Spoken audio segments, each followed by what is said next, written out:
Take a look. This is Orchard Beach. Well, not exactly. So this is an architectural model of the existing Orchard Beach Pavilion. It's a composite of the structure now in the design phase and was provided by the New York City Parks Department and the city's Economic Development Corporation.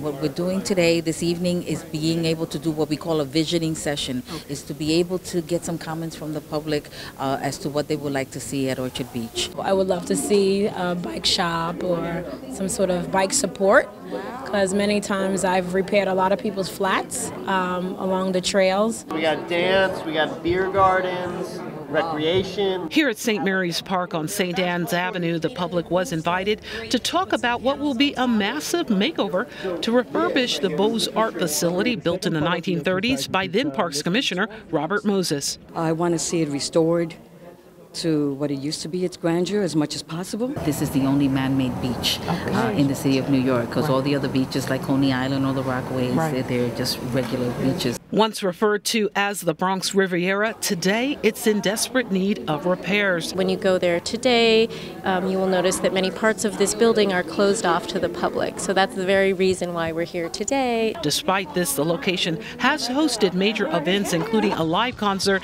by Jennifer Lopez during the summer of 2014.